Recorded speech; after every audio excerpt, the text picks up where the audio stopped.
ഈജിപ്തിന്റെ നേതൃത്വത്തിൽ നടക്കുന്ന ഫലസ്തീൻ ഇസ്രായേൽ വെടിനിർത്തൽ കരാർ വ്യവസ്ഥ ഹമാസ് അംഗീകരിച്ചു.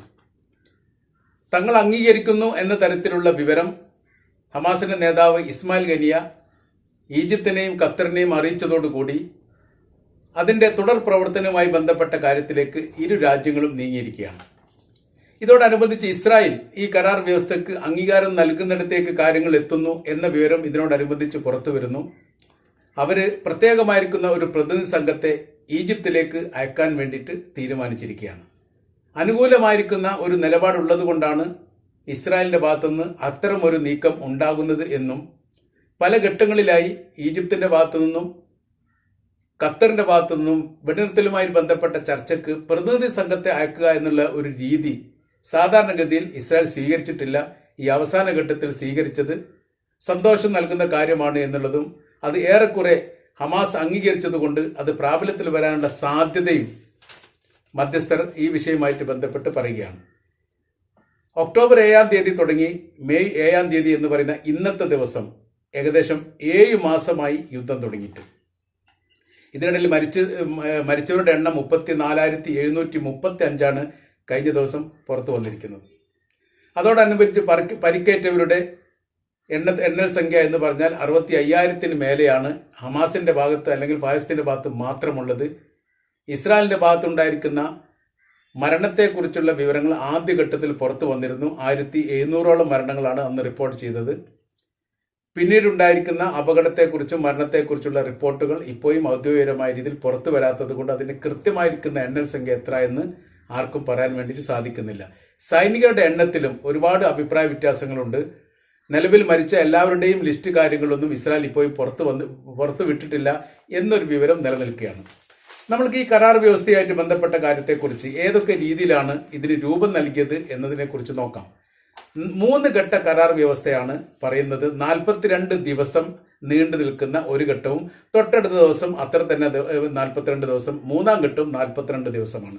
ഇങ്ങനെ 3 ഘട്ട വെടിനിർത്തൽ കരാർ വ്യവസ്ഥയാണ് പ്രാബല്യത്തിൽ വരുത്താൻ വേണ്ടിയിട്ട് തീരുമാനിച്ചത്. ഇതിനാണ് ഹമാസ് അംഗീകാരം നൽകിയത്. അതിൽ പറയുന്നത് ആദ്യത്തെ 42 ദിവസത്തെ വെടിനിർത്തലുമായി ബന്ധപ്പെട്ട് വനിതാ ബന്ദികളെ മോചിപ്പിക്കാൻ വേണ്ടിയിട്ടാണ് ആദ്യഘട്ടം തീരുമാനിക്കുക. അതിന് ഒരു ബന്ദിക്ക് 50 ഫലസ്തീനികൾ എന്ന രീതിയിൽ ഫലസ്തീനികളെ വിട്ടയക്കുകയും ചെയ്യും. വടക്ക് തെക്കൻ ഗസയിലെ ഇടനാഴിയിൽ ഇസ്രായേൽ പിന്മാറും. തെക്ക് വടക്കൻ ഗസയിലൊക്കെ ഇപ്പോഴും ഇസ്രായേൽ സൈനികരുണ്ട്. അവർ ഈ ആദ്യത്തെ ഘട്ടത്തിലെ 42 ദിവസത്തിനിടയിൽ പിന്മാറ്റം നടത്തും.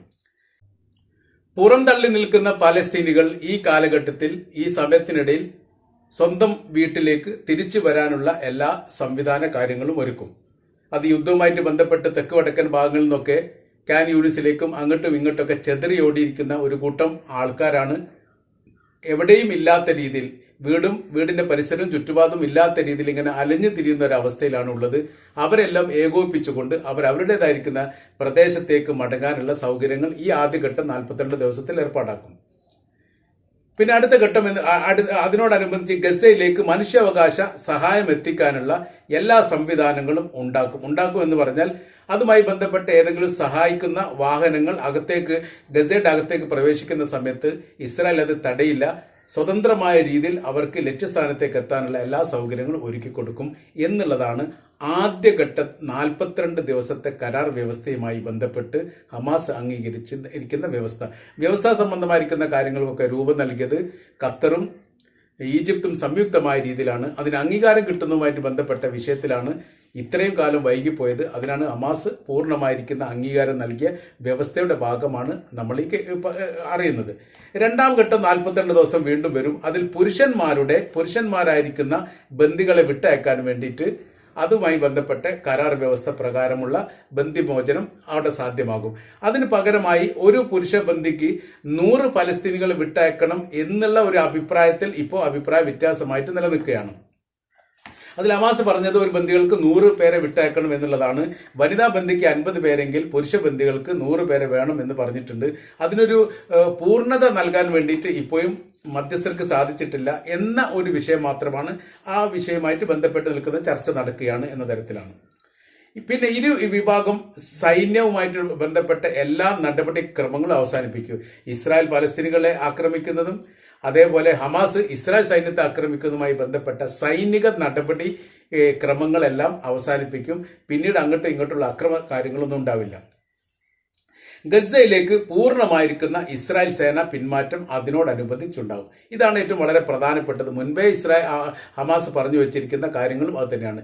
രണ്ടാം ഘട്ടം ബന്ദി കൈമാറ്റത്തിന്റെ അവസാന ഘട്ടത്തിലേക്ക് എത്തുന്ന സമയത്ത് ഗസ പ്രദേശത്തിൽ നിന്ന് പൂർണ്ണമായിരിക്കുന്ന ഇസ്രായേലിന്റെ പിന്മാറ്റം അത് സാധ്യമാക്കണം എന്നുള്ളതും അങ്ങനെയെങ്കിൽ ഇതിന് അംഗീകാരം നൽകാമെന്നുമാണ് ഹമാസ് തീരുമാനിച്ചിരിക്കുന്നത്.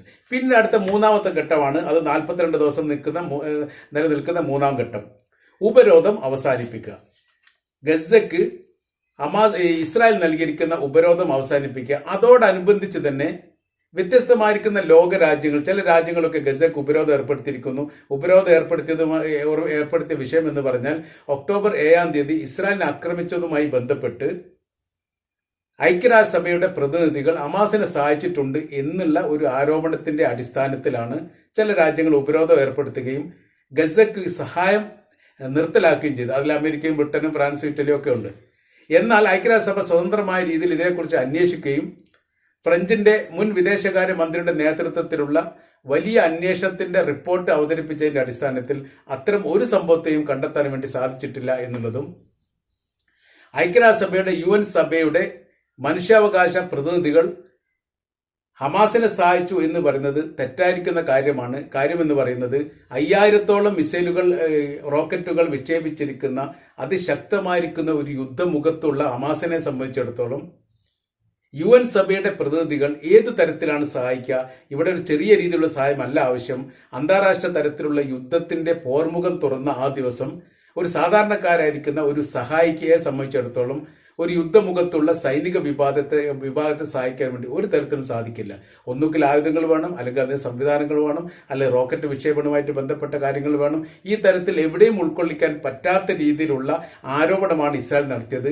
അത് അന്വേഷണത്തിലൊന്നും എവിടെയും വ്യക്തമായിട്ടില്ല എന്നതിന്റെ അടിസ്ഥാനത്തിൽ ഉപരോധം പിൻവലിക്കുകയും ഇത്തരം രാജ്യങ്ങൾ ഗസക്ക് സഹായിക്കുന്നത് തുടരുകയും വേണം എന്ന് തുടരാനും വേണ്ടിയിട്ടും ഈ 42 ദിവസത്തിന്റെ ഇടയിൽ ഏകദേശം ധാരണയാകും എന്നാണ് ഈ കരാറിൽ പറയുന്നത്.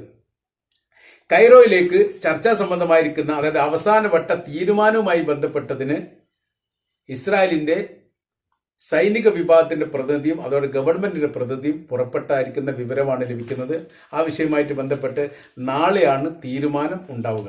ഏറെക്കുറെ ഇത് തങ്ങൾക്കും തൃപ്തികരമാണ് എന്ന് ഇസ്രായേലിന്റെ സൈന്യത്തിന്റെ ഭാഗത്തു നിന്നും വിവരങ്ങൾ വരുന്നു. അതിന്റെ കാര്യം എന്ന് പറയുന്നത് റഫ ആക്രമണവുമായി ബന്ധപ്പെട്ട് പുതിയ ഒരു യുദ്ധത്തിന്റെ പോർമുഖം ഇസ്രായേലിനെതിരെ തുറക്കാനുള്ള സാധ്യതയുണ്ട് എന്ന് അമേരിക്കയുടെ വിദേശകാര്യ ഡിപ്പാർട്ട്മെന്റ് അവർക്ക് മുന്നറിയിപ്പ് നൽകിയിരിക്കുന്നു. നമ്മൾ കാണുകയും മനസ്സിലാക്കുകയും കേൾക്കുകയും ചെയ്യുന്നതിനപ്പുറമായ രീതിയിൽ യുദ്ധത്തിന് പുതിയൊരു ചലനങ്ങൾ സൃഷ്ടിക്കാനുള്ള ആന്തരിക പ്രവർത്തികൾ നടക്കുന്നുണ്ടോ എന്ന് ഇന്റലിജൻസ് ഡിപ്പാർട്ട്മെന്റിന് സംശയമുണ്ട് എന്ന വിവരമാണ് അമേരിക്ക നൽകിയിരിക്കുന്നത്. അതോടുകൂടി ഇസ്രായേൽ വല്ലാത്ത രീതിയിൽ പദം വന്നിരിക്കുന്നു. വിട്ടുവീഴ്ച ചെയ്യാനുള്ള രീതിയിലേക്ക് കാര്യങ്ങൾ പോകുന്നു.